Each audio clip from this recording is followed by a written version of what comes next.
All right, good evening, everyone. I'm Jeff Porter, the superintendent of MSC 51, and we are going to start our virtual session this evening. This is the second in a four-part series that we are hosting in order to inform the community more about aspects of the proposed school project and campus redesign project. So we're very pleased. We have several presenters here tonight who will be talking with you about the turf field and providing more information about that. The board has scheduled a referendum on the entire bond package on June 11th, which is the election day for the spring. And I'd like to thank the board of directors as well as the community engagement committee for putting a bunch of public-facing events, including these series, in order for people to get more information about the school project. Before we get going, I have a few housekeeping items I just want to start off with so everyone is on the same page. We have folks joining us through Google Meet. And if you would like to join and ask a question or participate in that way in the program, you'll need to go to our website, www.msad51.org, in order to participate and ask questions in this session. So again, that's www.msad51.org, and you can go to the public calendar. There is a link there for you to click on the public calendar, and that will take you to this link that you can join this meeting via Google Meets. You also can view, and we have many people that view on YouTube. Our last session last week had a lot of people that viewed it afterwards as well. It was recorded. So we are recording this session. It is being live streamed on YouTube and recorded so that we can share this link out afterwards. And on the Google Meet, as I mentioned, if you want to participate, you're going to have to join the public-facing Google Meet on our calendar. And for those of you who are joining us on the Google Meet, during the duration of this session, the cameras and microphones will be turned off so that there's minimal distractions when the presenters are providing information, and we're doing a Q&A session afterwards as well. When we get to the Q&A session portion of this session, I will explain how that will work so that we can hopefully get to as many questions as possible that people might have. And finally, if you are on a computer, if you're viewing this session on a computer, the best way to do that, if you want optimal viewing, is to switch to Spotlight. And the only way to, well, the best way to do this is click the three dots in the center of your screen if you're on a computer.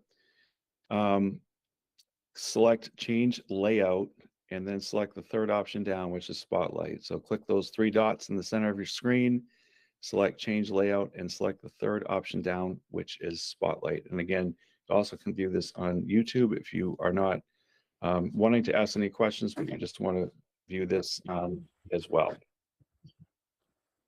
So tonight is our second session, and we'll be talking everything to do with the turf field. So we'll be hitting all kinds of topics. The turf field is not a new topic to MSAD 51. In fact, it's a long-standing topic that goes back at least 2 decades. It has come up several times during the last 2 strategic planning processes that we have, and the board has a long-range facilities plan that is a public document. You can find that on our website as well. And part of this long-range comprehensive facilities plan includes all the areas that the board has intended to make public and transparent about things that the school district will need in the coming years and decades, including an artificial turf field, which has been included in the facilities plan for a number of years now, and again goes back to community interest around the strategic planning process that we've had in place for a long time in this district. So in order for us to make that commitment and for the board to make the commitment in the community to a one campus model, there are a lot of things that have to happen on campus in order for that to happen. And one of them is having available field space. and grass fields on a campus that is going to have another school, where we have to move the maintenance building. We're adding on to another school, namely Wilson School, and doing all of the pieces in order to handle the enrollment that we have, which has been growing for the last 10 years and is projected to grow for at least another decade. And we will be, if the projections stand, we'll be having at least 500 more students in our district, and we've already been gaining by over 200 in the last few years. Most school projects have fields that go with it. When you have a new school that's built, you're often talking about putting a field in or two fields. So that's a very typical process. In this case, with the turf field, and we'll be talking more about this tonight, the availability of that field throughout the school year and especially with Maine weather is really critical when you're putting more and more students and more people onto a campus. You have to start thinking about what that campus looks like. So the architects that the board hired have not only looked at the building and everything that needs to be done with the new building in order to relieve enrollment pressures in our facilities, but also looking at our campus as a whole. And this is one area that really was critical in making sure that we had enough play space for students. So at this point, I am going to go ahead and turn it over to Pat Carroll. And Pat is from Carroll Associates, and Pat is working with architects Steve Blatt and Doug Breer on this project. He is accompanied by Andy Johnson as well, and Pat and Andy are going to talk. They are experts in landscape and the grounds, and have been working on the MSCD 51 campus for a long time. And they also are very informed about turf fields and really can get into some of the details about it. And when Pat and Andy have given that information, we'll turn it over to David Shapiro, who is the athletic director. So Pat, I'm going to go ahead and turn it over to you at this point with information that you can share about the turf field.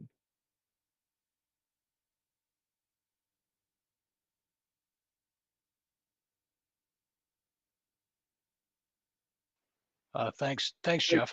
I'm trying to hold on here.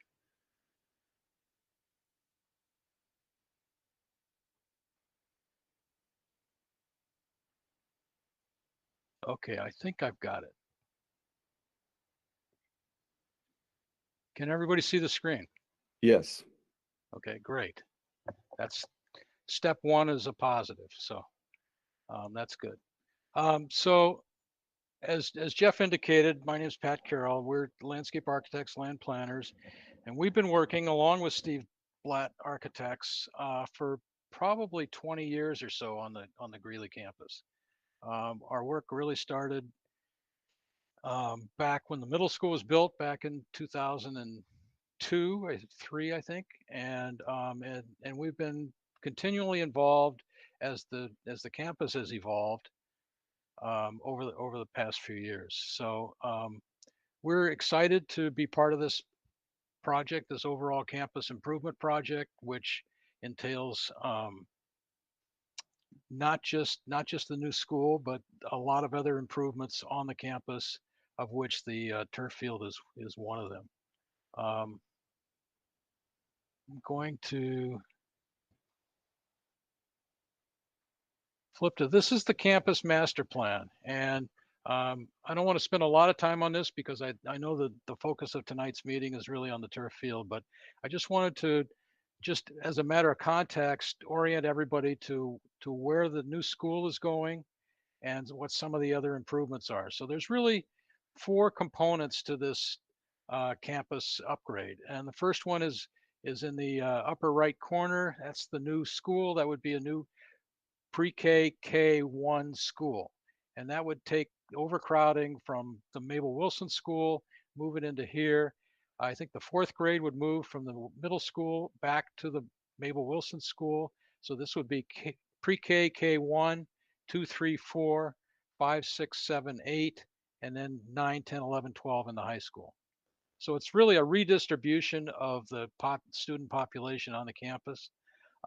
We think that the 4 schools in the 4 corners of the campus really work well to integrate as Jeff has indicated, a one campus concept, and that's leading to kind of several other improvements. So this is the new school site here.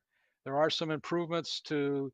We're going to leave the existing driveway off of Main Street in place, but we are going to reconfigure some of the parking that's out in front of the PAC right now to accommodate some designated parking and bus drop off for the new school, and to make some of the circulation through the site a little bit easier.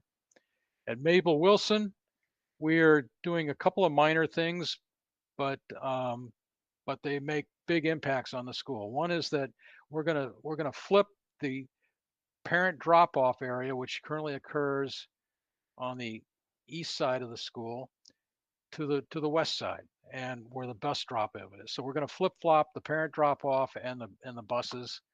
So the parents will come in and drop off here where actually the main entry structure is. Buses will drop off here, which allows a pretty good bus flow, because the younger kids are all on the same buses and the middle school, high school kids are on the same buses. So it just makes the circulation flow a lot better. We're also going to add 2 classrooms to the Mabel Wilson School at this end of the classroom wing. A major piece of the puzzle here in fitting the new pre-K school on the site is relocation of the maintenance facility. Currently, the maintenance facility sits right in here. It's, I believe, the original campus structure.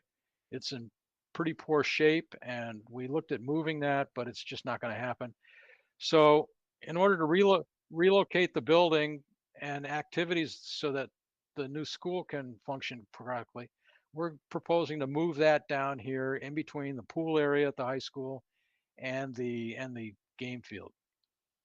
And that will probably be one of the first things that happens once the project starts construction, to get that out of the way and allow the new school to be built. And then the fourth component to this, which is really the focus of tonight's meeting, is the athletic field, the game field.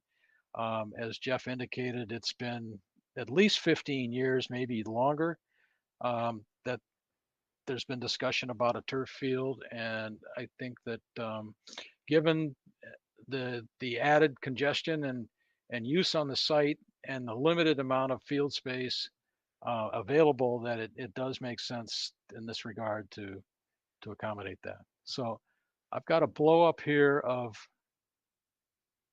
just what occurs on that field. And so we are proposing, this is the existing fence line for the field itself. So we're not really proposing to expand that field beyond what it currently exists, which really makes it a pretty easy, cost-effective project to build, because we're just basically replacing grass with artificial turf. So the turf would extend from fence line to fence line, cover the entire area. I think at this point, Dave is thinking that the lining on the field would include soccer and lacrosse, and that all other sports would be just painted on a seasonal basis. There would be new fencing extending around the game field area, and new lighting. Currently, there's 4 pole lights, 2 on this side and 2 on this side. Those would probably be upgraded to LED fixtures, which I don't know if anybody's been up to the new Freeport field track facility, but that was the first field in Maine to incorporate LED fixtures for sports lighting, and it's quite amazing what it does up there. It's a incredibly well lit field, but yet you walk 3 feet behind those lights and it's totally dark. So it's great for field lighting. It's also great for neighbors that might be down here on the north side of the property line, and we think it's a really nice amenity to the project. I want to show you, this is a rendering that was done, 3D rendering, and I'm not sure Jeff has even seen this yet. But this is a rendering that was done that shows kind of how that field would fit in here. This is the existing concession stand. These are some of the storage units and maintenance buildings here. This would be the game field in here. This is the existing bleachers. Those would remain. New lights, new fencing. And in the background here, you can see the proposed maintenance facility. So that sits off to the left. The outdoor yard for that is around the back of it, so that when you're on the campus here and on the field, you're really not going to see any of the outdoor storage pieces of equipment and trucks and so forth that currently exist at the current maintenance facility. So we think it tucks into the neighborhood pretty well. It tucks into the campus pretty well back here. It still provides good access. The design for the maintenance facility is such that there's a level at the parking lot where trucks can pull in and be serviced. There's also a lower level down here that would provide access for tractors and mowers and so forth directly out to the adjacent playfields. So that's kind of the overview, and I think I was going to turn it over to Andy, and he's going to talk a little bit more about the details about how this turf field gets built. It's pretty amazing how it's done, and I think hopefully you'll learn something tonight. Andy, take it away. Thank you, Pat. Let me just get this to, see if I can get this to share.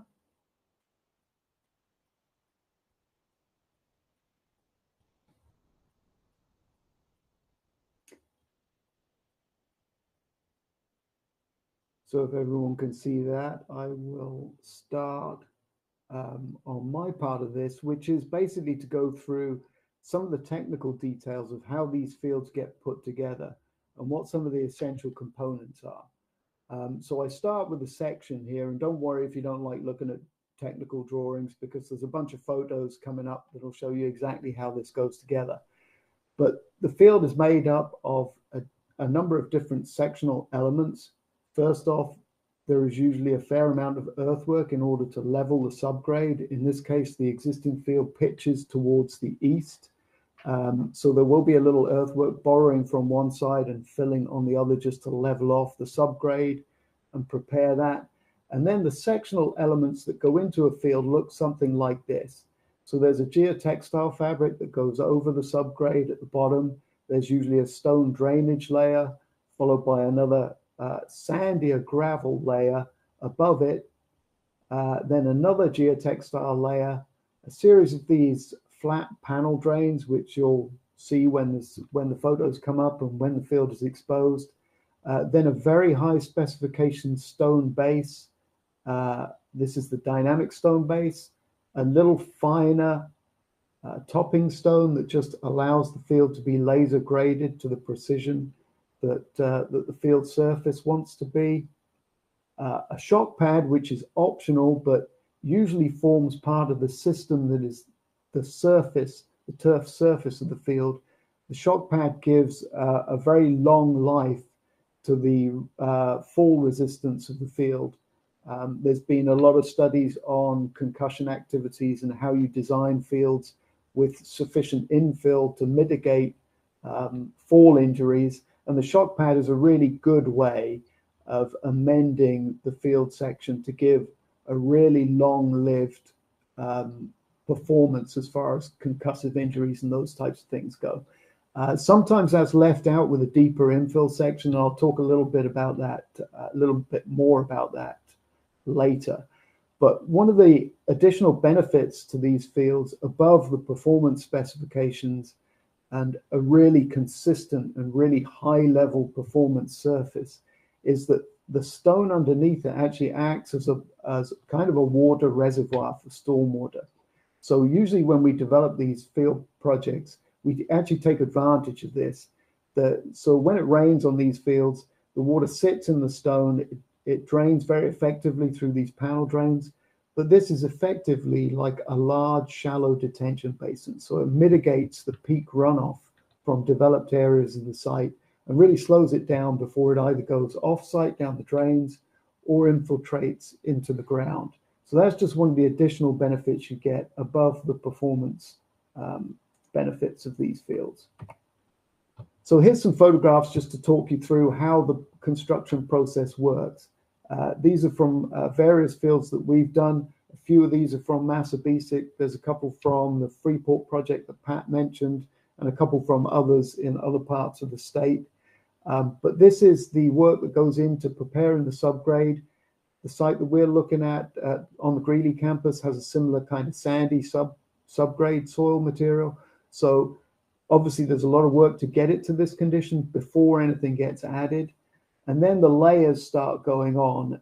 This is a photograph of the base stone going in on the field. You can see in the one on the bottom left here, some of the drainage panels getting rolled out that were shown on that section. And they tie at the edges into a larger storm drain system. So they generally drain towards the edges into a collection system that runs downstream. In this case, it would go down to the detention basin down in the southeast corner of the property. The fourth picture down at the bottom right, again, is just some of the base stone here, which is the coarser stone, and some of the finer stone. And you'll notice this concrete curb, which runs around the entire field, and that kind of ties in and anchors the actual field surface system and allows it to be tensioned and flattened at the end of the process. So the next bit after the stone gets put in on these fields is the fine grading. This is the topping stone being fine graded. You'll see the little grader there. This is often done with a laser machine. It's quite a specialist operation. And there are a few companies that come in and do this to the specifications. The field has to end up obviously very, very flat. This is what it looks like when it's almost prepared. The one down at the bottom here is ready for acceptance. Then the turf manufacturer will usually come in, double check the grades and accept it for the surface. The next bit that goes on is the shock pad, and this is just the shock pad material that is piled up at the edge of the field before it goes in. And you can see there are a couple of different varieties of this. It's either like a styrofoam, like a thicker styrofoam material, which is shown here. There are some slightly thinner ones that are denser material. And again, that plays in with the surface and the infill material to meet those, the full protection requirements standards. So there's a variety of different ways you can do this. And you usually play off the field surface against whether you have a shock pad and what type of infill you use. So they all play into the final design analysis of how you put together your final playing surface. And they can vary a little bit with sports, but commonly with the multi-sport fields like this one, you go with a medium range that is not, it's not too soft and it's not too hard, and it has a reasonable pile length that kind of acts like natural grass. So then once the topping stone is down, you can see now this is a different project, slightly different product for the shock pad, but it has a shock pad going in here. These come in sections and they get glued together. And then the turf gets rolled out just like you roll out a carpet and anchored to the curving on the edges. Here's another shot of it as they come across the field. And they usually lay these rolls across the field for the main field of play. And then when you get to the edges, they actually roll them the other way up and down the field before they anchor them. And that's to do with the wear patterns and making sure you're managing the seams correctly on the field. This bottom left here is a field that's actually been installed. So all the turf surface is installed. These bags are the infill material that then gets added onto what is essentially the carpet with the fibers in it. And again, as I said, the fibers come in different depths, and the infill materials then go in to amend that field and provide the performance that you're looking for the particular sport that you're playing. There are obviously a huge variety of infill materials, right from the ones shown here include EPDM, which is a type of rubber. There's SBR rubber, which is the more commonly used rubber product. There's an encapsulated EPDM. There are some natural products that people use for infill, along with sand. These tend to be pretty expensive, and they don't really have a lot of performance data to back up the longevity of their fall resistance. So this is a product which has its benefits from an environmental standpoint, but not necessarily from a performance standpoint. There is a kind of a hollow plastic product that offers some benefits as far as weight and as far as, again, fall protection goes. And this is another natural product here. A final product for the infill of this field would go along with the design, which obviously has not progressed a lot so far. But what we have budgeted for is kind of a medium range, general performance standard, multi-purpose field, which would have an EPDM and sand mix type infill. That can obviously change as we go through the design process, but that's what we have anticipated to this point. Then at the end, this is what the field looks like with the infill in it. Here's a couple of them. This one is Winthrop. This one's Massabesic. Obviously, they can put in the logos and whatever you want the field to look like as far as the markings go, as Pat talked about there. And also, there are different striping and coloring in the actual turf itself, which you'll see here. The bottom right, I think, is Hamden Academy, where they put in a replacement field, and we helped them out with that. So some of the other things just to note as we go through this process, these are usually proposed as summer projects and fields, sometimes associated with a track. Generally speaking, the construction schedule for just a field with the curb around it and not a track runs at about 12 weeks. So you have 4 to 6 weeks of earthwork preparation, 3 or 4 weeks of stone drainage, that type of thing, a couple of weeks fine grading, and then usually the turf manufacturer or the turf supplier will come in and finish off, put the turf and the infill in a couple of weeks. Some of these are a little weather dependent. So, but usually within a summer period to just do a field, it's a fairly comfortable process. Then you get to the completion and handover, which includes a training session on how folks manage and operate the fields and maintain the actual turf product. And the field warranty is the other thing I just wanted to mention. These usually come with the standard is, it kind of varies a little bit between 7 and 8 years of full manufacturer warranty. And that's usually what's built into the contract for these. They do usually last, of course, about twice as long as that. It depends a little bit on where and what type of sport you're playing on them, because some sports will overly work various areas of the field. But usually you can expect to get about 15 years, certainly out of the turf. Sometimes you can extend that if it's a relatively light use to more like 20 years. But all the good thing is that all the base material that goes underneath this surface product will have at least double the lifespan of that.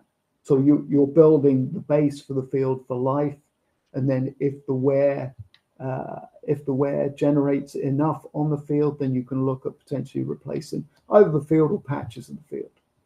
So that's a brief summary of how these things go together.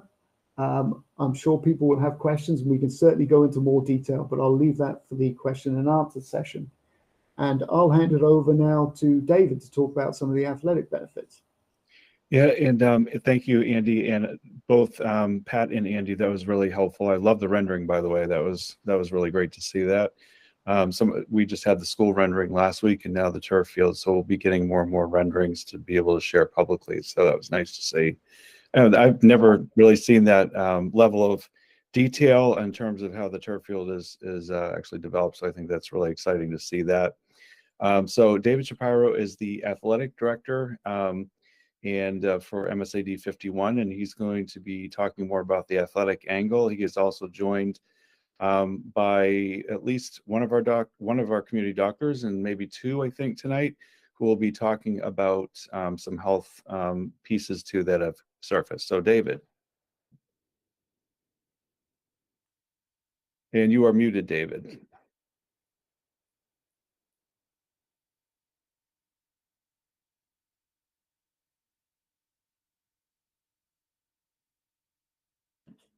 How about now? Now you're all set. Okay. Excellent. So I'm going to pull up my presentation here. Let's do that.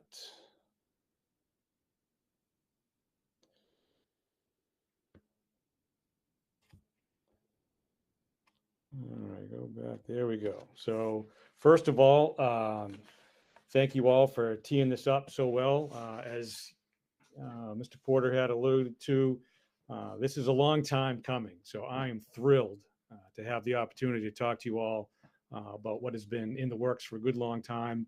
I'm really thrilled about the one campus model and how the turf field fits into that model. Like I said, it's been about 20 years now that this has been on the docket in various forms, and it's part of our strategic plan for the district and the facilities. And I'm just going to walk you through. I'm going to flesh out some of the bullets that you'll see here. Pat and Andy did a great job of giving you some of the nuts and bolts, and they have a better picture of than what I have of what it would look like too in the long run. So, without further ado, the first photo here. There's a picture of our current field. Hutchins Field, otherwise known as the Hutch to all of our students. This picture here is quite intentional. We call it the Grass Museum. It looks beautiful, but don't touch it. And really the gist of this is we really need more access to that field. It does not meet our needs. It meets roughly 10% of the need of our community right now. And you can see from this photo here that we only have a handful of games: lacrosse, soccer, and football, the other ones that play games on this field right now. And rarely do we practice on it. And the total amount of usage is about 170 hours a year. The next slide here talks a little bit about where else do we go. Since we're not on campus, we have 23 teams that practice and compete at Twin Brooks. And that includes everyone you see here between middle school and high school, varsity, first team, middle school, all the way through for all of our spring and all of our fall seasons. And candidly, we are beholden to Mother Nature. There are many times where our kids are not as active as they could and should be because the facility is not available for us to play on. There's only a couple teams that do practice on site right now, and that is field hockey. That it's at the high school for both JV and varsity, and they're inside the track, inside the oval there. Our boys lacrosse team is utilizing that right now. They're just finishing up practice. But even for those folks, it's not a full field for them to practice on. Also, our girls varsity lacrosse team practices here, and they're down on the lower field right next to the portables tucked in the back there.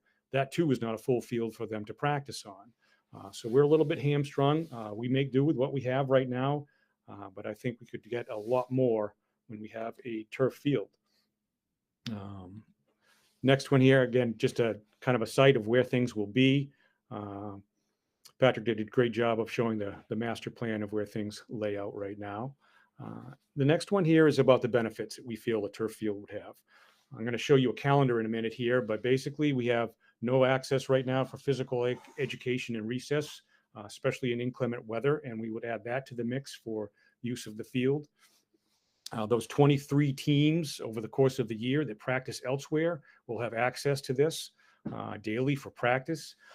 It would be wonderful, wearing my student athlete hat, if I could, class day ends, I can go in the locker room and walk right out back. Right now, if you've ever driven by, especially now when we're doing construction, driving by the outside of our school right now is a disaster for kids to get in and out of here and to get to their practice. Wearing my parent hat, I probably cross my fingers every day about kids not getting in an accident out front here, hauling down to get to practice on time so they can go and do what they need to do down there. So being able to do that right here in our backyard would be outstanding and safer. We'd be able to play games on that field for soccer, field hockey, football, and lacrosse. Right now, field hockey does not play on that field. It would create equity among all our programs, and that's for game times. Right now, our field hockey team and boys and girls lacrosse in the spring don't have access to play night games. Our lights are not rated for small ball. So the only teams that get to play under the lights here right now are football and soccer. And it would give an opportunity for parents to be able to watch their kids play later in the evening. And it's also easier for our coaches to work outside of the building to be able to get here after school later for practices, because we could also practice under the lights. So it would create equity for all of our programs. I already talked about the ease of the traffic on campus after school, significantly mitigate that issue. The other piece, we've already spoken to it a little bit, and I'll go into that a little bit further, is the reliability of having a turf field. It's a consistent and safe playing surface for all of our seasons. Right now, in the spring, every single year, I have to do what is the antithesis of what my job should be. And I have to tell kids, no, you can't practice. No, you can't play.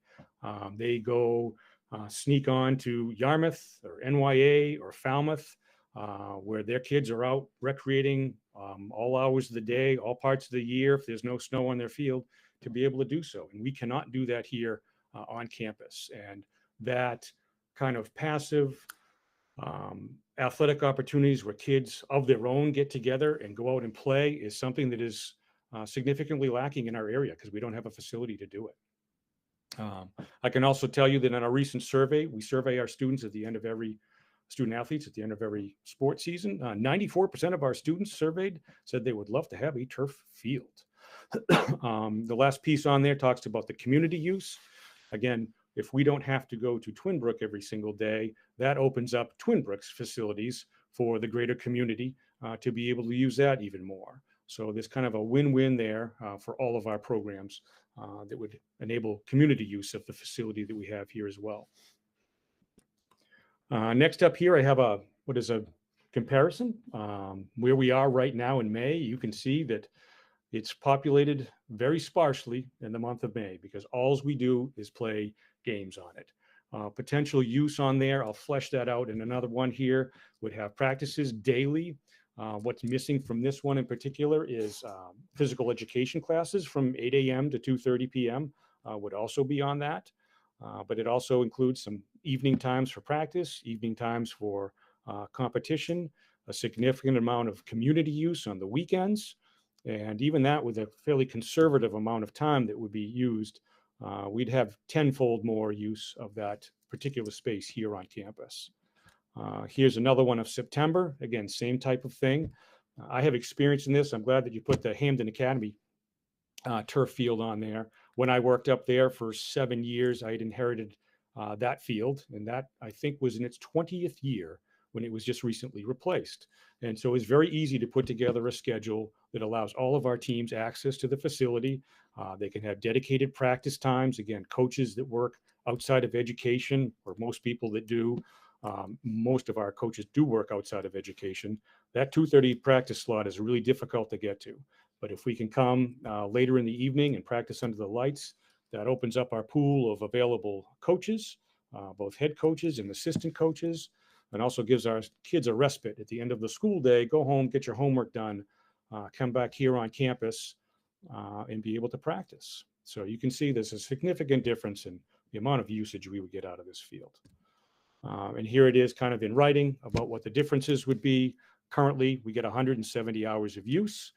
And going forward, minimally, I think with a conservative estimate, including physical education classes, community usage on the weekends, opportunities during the course of the summertime for a recreation department and our own programs, we would have tenfold the number of hours of usage of that facility.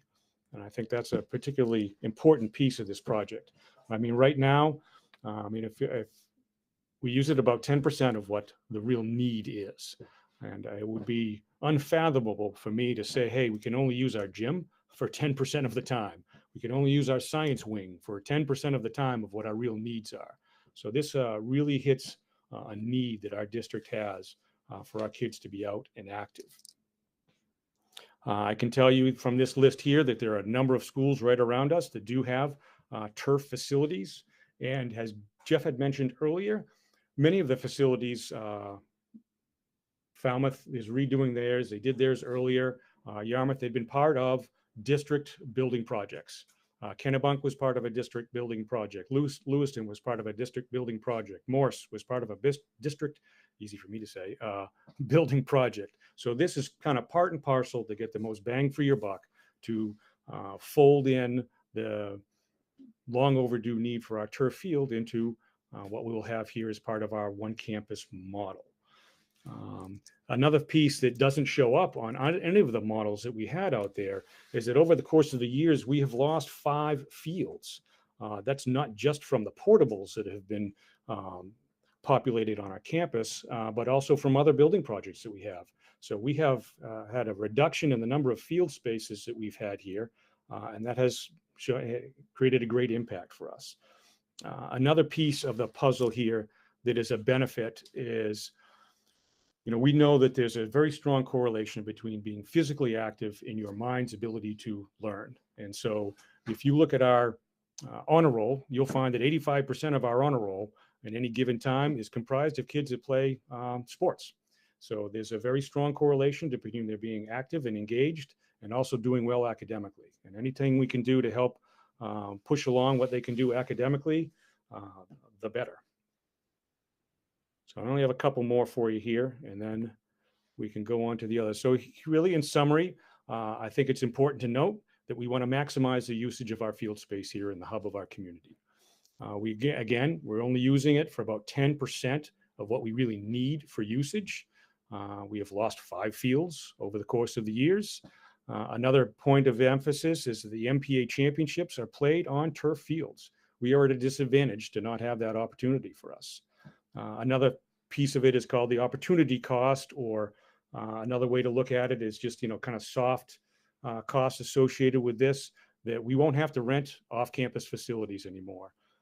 You probably heard, if you went to one of our school board meetings, one of our kids spoke eloquently about how frustrating it is to get home at 11:30 at night from a practice in Portland and have to get a minimal amount of sleep to get ready to come back here in the school building. So there's an impact on their education by not having an opportunity to practice right here in our backyard.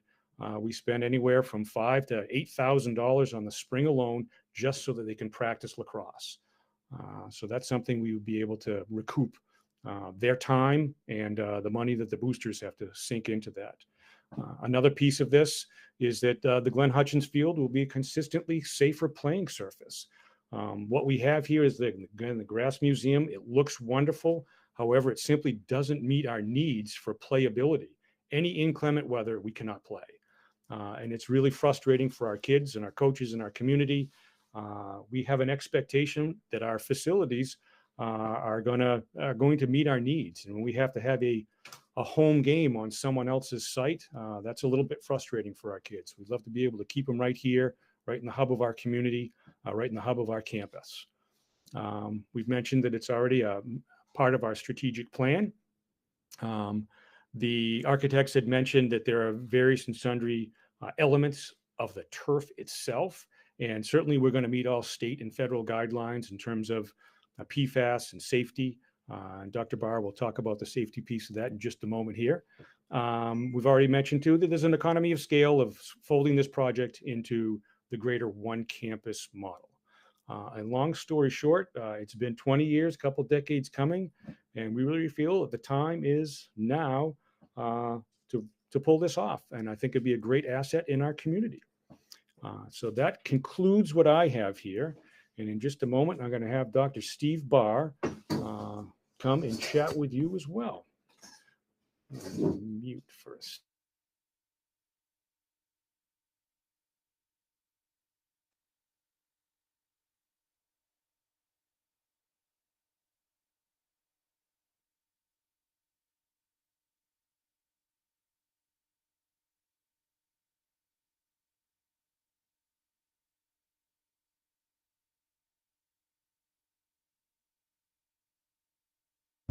Unmuted. You're on. Right. Thanks for the chance to speak. My name is Stephen Barr. I'm an orthopedic surgeon and also a parent of 3 Greeley students, 2 of which graduated and 1 who's a senior, Tommy. I appreciate the chance to talk about this and specifically about the safety of artificial turf versus natural grass. There's a lot in the literature. The literature is difficult to parse in the fact that there's certainly some secondary gain issues, which is also the case often in medicine, where sometimes negative studies are repressed and you don't hear about them. In this case, there was a very good review article that actually looked at 53 separate research papers versus artificial versus natural grass. And basically through a fairly robust analysis, they found there was really no difference between injury rates on turf and grass. The studies did find a slightly higher injury on grass. Only those studies too, which were funded by artificial turf companies, I kid you not. But they did find a higher incidence of knee injury in football players on turf, and it was statistically significant. That's also true in the NFL, interestingly. The NFL has run some studies, and they found that that's also true at the professional level. But this paper does show that basically, I think we can dispense with the idea that in some ways artificial turf is not safe. I'm gonna just scroll down here. Okay. We're just technical difficulties here. We're just gonna. Where did it go? Right, here's just a scroll here. Okay. Let's see here. Well, let me see here. Is that where is your? I gotta go back. Okay. So Melissa, we might need your help to be able to pull up the remainder of that slide. Yeah. But basically, I can go on without the slides. The head of the next slide is there's no fake news in physics. And basically, injuries in orthopedics occur when the load exceeds the ability of the body to absorb it. And in this case, we talk about non-contact injuries. Non-contact injuries when an athlete plants and then pivots and moves in a different direction. Some of the earlier turf studies showed that there were more incidents of ACL tears. Part of that reason may have been due to the fact that people were using regular cleats on a turf field. So they were using spiked cleats that exceeded the coefficient of friction. Yeah, if you could go down to 2 there. The second slide, yeah. And so some of the earlier studies that did show a slightly increased incidence were, we know that if you use a shoe that is meant for grass with deep spikes and you get even greater coefficient of friction, then if you stop and pivot and you're not used to it, you can have a higher incidence of non-contact injuries. So the development of proper shoe wear is also important. And I think that's something that David has mentioned in the past. And I think that even at this level with our athletes, they will have different shoes when they play on turf versus grass. So that's important. The other thing is that surface inconsistencies. David mentioned this. If you have a grass field and it rains a couple times and it's usually a mud puddle in front of where all the action is, either in the soccer goal or the lacrosse goal. And that's a different surface. So you try to stop, you may slip. And so there's issues with surface inconsistencies, which are certainly better with artificial turf. So the entire field will be the same to the athlete. And in some levels that may be safer. You can go to the next slide if you want. Thanks so much. And if we could actually project that, then it wouldn't look like it's still in my. In any event, there was another one study I thought that was interesting that showed there was a higher incidence of injuries, and this was one of the better studies, but it's only level 4 evidence. That's not very good. And they didn't look at the type of athletic shoes worn. For instance, were these people who are used to grass playing with regular shoes, first versus second generation artificial turf? That was not found. And the weather at the time of injury was not noted. So there's a lot of holes in some of these studies that have shown positive increased incidence of artificial turf. So I think we have to rest our hat on the 53 paper review article, which basically shows there was no difference. And then the final slide, if you could. So then the other thing that Brad Wagner may talk about too is the toxicity of artificial turf. I think that's been brought up before. Off-gassing materials, plastic microparticles that are inhaled. There's an increased solar heat gain. That's certainly important in Texas. There's been reports of, surface temperatures in the 120s in the sun. we're in north, and that may not be an issue, but certainly could lead to heat stroke and a lot of hazardous chemicals, which have been brought up before. I think it's important what you put in the turf fields, and obviously that has been brought up. And obviously, turf has come a long way in that respect.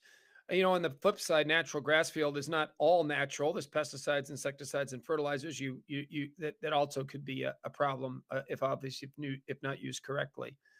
But I do want to reiterate one thing that David brought up, and I was present in the MSAD 51 board meeting when I think it was Finn, one of the seniors, got up about the issue of spring sports and traveling, late at night with cars. And, the most dangerous thing we do in life is get behind the wheel of a car.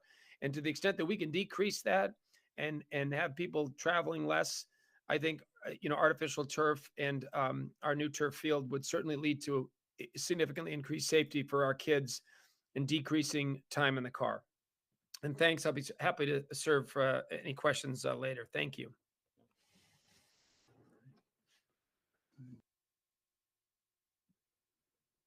And at this time, if Dr. Wagner, if you were available, if you had a few points for us to ponder, please and thank you. All right, so hopefully this is working. I had some technical issues. Can everyone hear me? Beautiful. So my name is Brad Wagner. I am a primary care sports medicine physician, not an orthopedic surgeon like Steve. I have been practicing primary care for 10 years, recently stopped to do full-time sports medicine. I am a consulting doctor at Falmouth High School, Waynfleet, and NYA, so all facilities and schools that have turf fields. And really, I think I can reiterate a fair bit of what Steve said. I'm gonna sound like I'm parroting him, but after doing literature research, there is not a large difference between injury rates between grass field and turf field. There are a lot of mitigating factors that cause injury in athletes. And while the playing surface is something to consider, there are a large number of other factors like weather conditions, footwear, athletic training, preparation, etc. So I don't find in my personal practice that there is a large difference between grass and turf fields. It's not something that we discuss a lot or ask a lot of questions about with patients.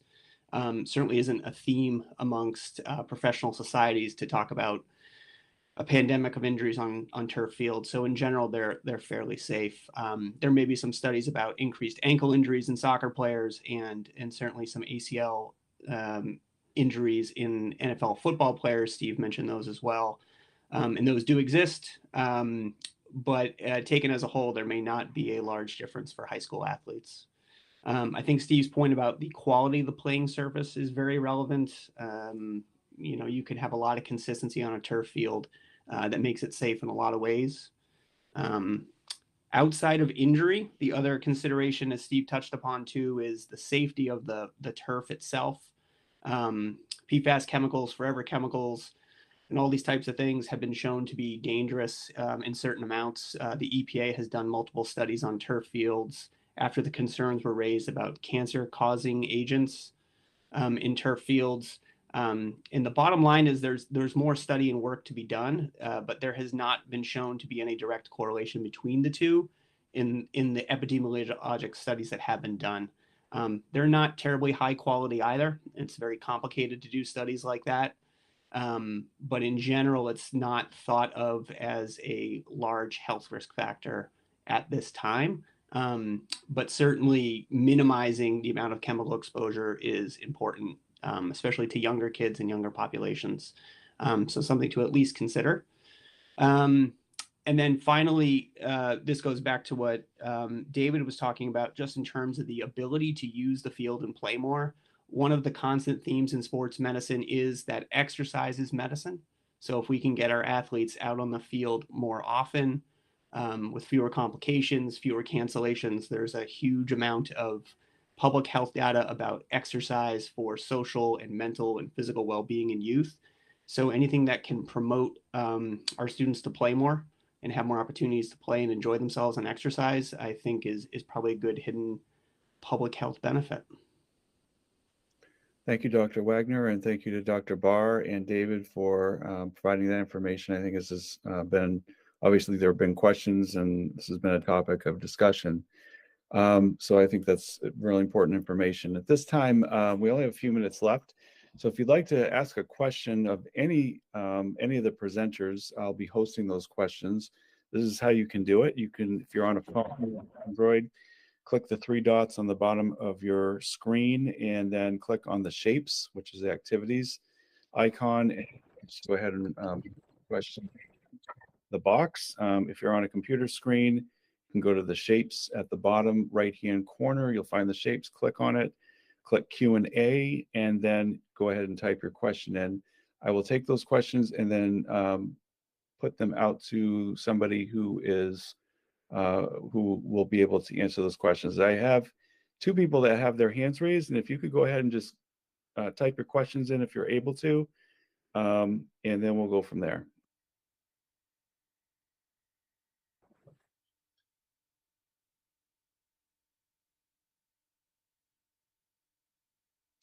All right, so I have a question.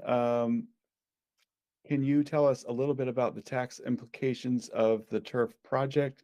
People are saying that they are not able to afford the project, and I think that's probably general to the entire turf project.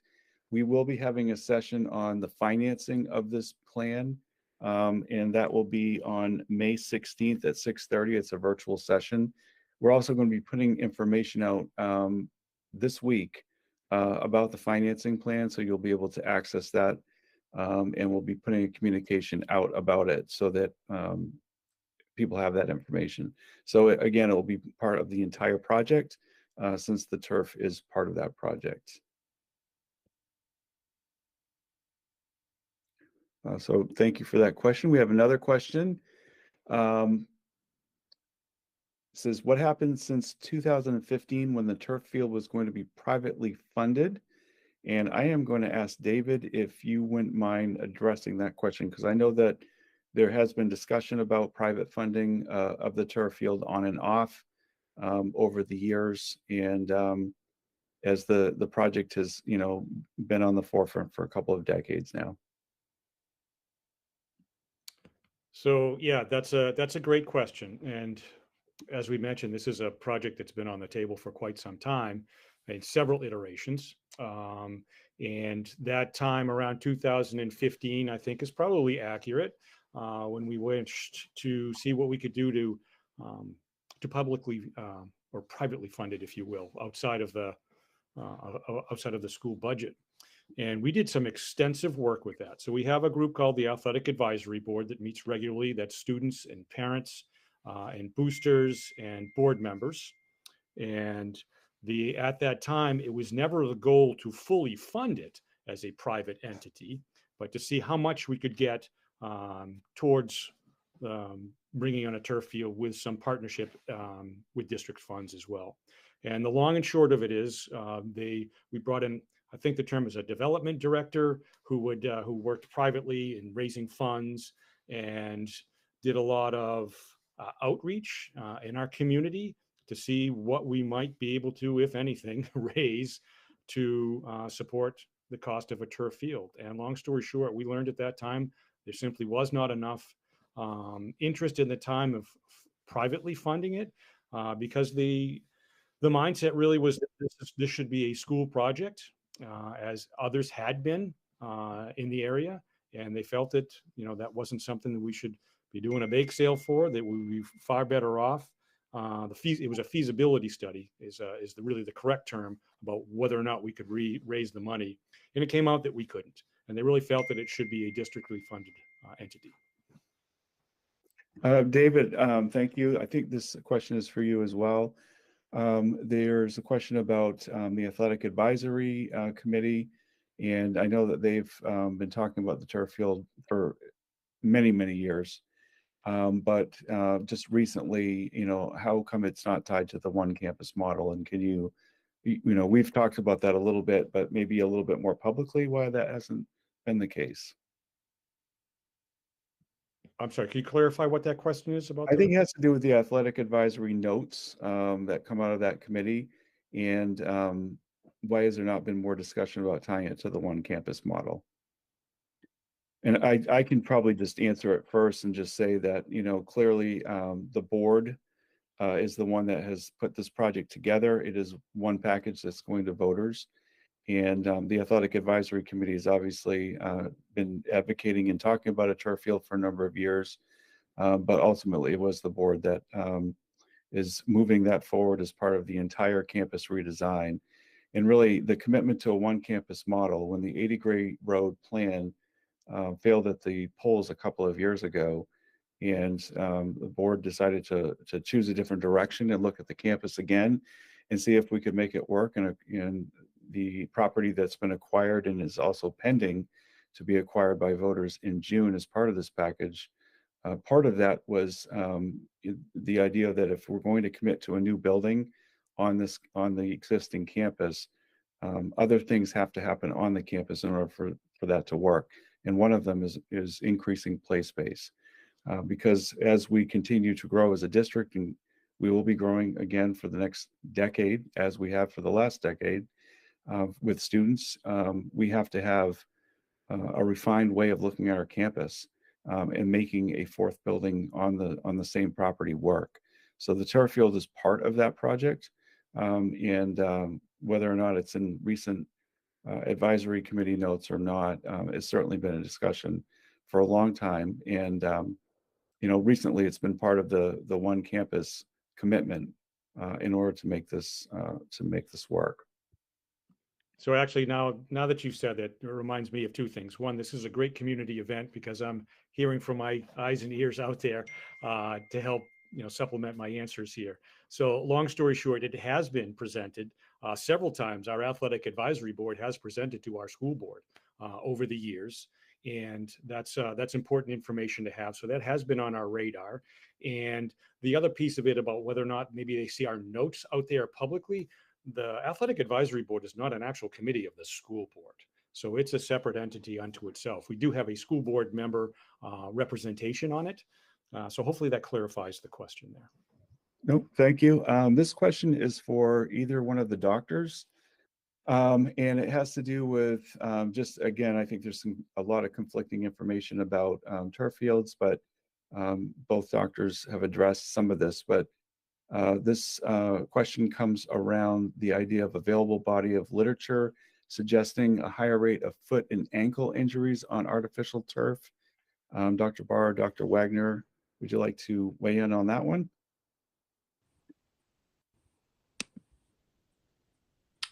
I don't know if Steve's still there at all, so I guess I'll take this if he's moved on. I'm meant to get another meeting. He's back into the swim banquet right now, watching his son. Yeah. Okay. So there are some studies that have shown higher increased ankle inversion injury rates, particularly in female soccer players, NCAA athletes. There are a few of those. And so there you could say there might be an increased rate of ankle injuries in people playing on turf versus on grass. Again, you could say the same thing about non-contact ACL injuries in certain populations. I think a couple of things are true about that. One is footwear is important. I think that does make a difference. I think number two is ankle inversion injuries are a very small subset of what happens in a sports medicine clinic. There's a lot of other injuries. There's some data that concussions may be less severe on turf fields versus grass because of the better impact rate. So yeah, you're going to find subsets of injuries that may be a little bit higher on one versus the other. But taken as a whole, we don't generally consider turf a dangerous problem. And then there are things that people can do to mitigate ankle injuries that are very well proven. Ankle rehabilitation exercises, strengthening, core strengthening. There's programs that could be set up if people are really concerned about that. And also the use of ankle braces in people who are worried about it or have had repeated ankle injuries. Yeah, and Dr. Wagner, also part of that question was the difference between old generation and new generation turf, and is there, compared with natural grass, is there some sort of a difference there with injuries? Yeah, there's generally fewer injuries with the newer turf. It's more similar to a natural grass. I can't quote the exact literature on ankle injuries between first and second generation turf and the newer turfs, but the general trend is fewer injuries on the newer turf. Okay. And another question is around injuries on turf. in some of these studies, and especially, are we talking about high school athletics, college, collegiate athletics, or both, or did it not differentiate? Or are you aware of that piece of it? Yeah, so let me try to make sure I understand the question. Many of the studies are done in high school athletes, some in college, some in professional. There's a huge number of variety about that. So NCAA women's soccer has some higher ankle injury rates, and then NCAA men's football with non-contact ACL injuries, and also in the NFL. There are many studies. As Steve mentioned, there was a large study that accumulated information from 53. So I may not be familiar with one particular study you're talking about, but in general, maybe slightly higher injury rates for certain types of injuries. Okay, great. The next question looks like it might be Pat or Andy. It's talking about the mitigation of any arsenic that might be found on the property. And obviously, arsenic is something that's a main phenomenon. But Pat or Andy, would you like to address that? Sure, I'd be glad to take that question. As everybody's probably aware, that the campus has a VRAP program, which is called a Voluntary Remediation Action Program, that was adopted back when the middle school was built. At that point in time, it was discovered that there was, because the site was an old apple orchard, that there was arsenic in the soils there from the sprays that were used for many years in the orchards. A lot of those any soils that were disturbed during those previous projects were all kind of required to be moved and transported and sealed on site. And there are 2 or 3 specific areas on the campus where those arsenic soils, or dirty dirt as we call it, are stockpiled. I believe that the athletic field itself was actually cleared of that area as part of the project back when, I think it might have been during the middle school construction time, but that area has been cleared. We know that there are going to be areas on the campus. We just got information back on the new campus site yesterday that indicate that there are a couple of areas of high concentrations of arsenic on those soils. So we're gonna be dealing with that on the campus. Any of these areas would be mitigated in an approved manner by the DEP. It really requires burying them a certain depth, requiring a cover over the top of that would restrict anybody that's digging in that area. They would know when they're hitting any of those bad soils.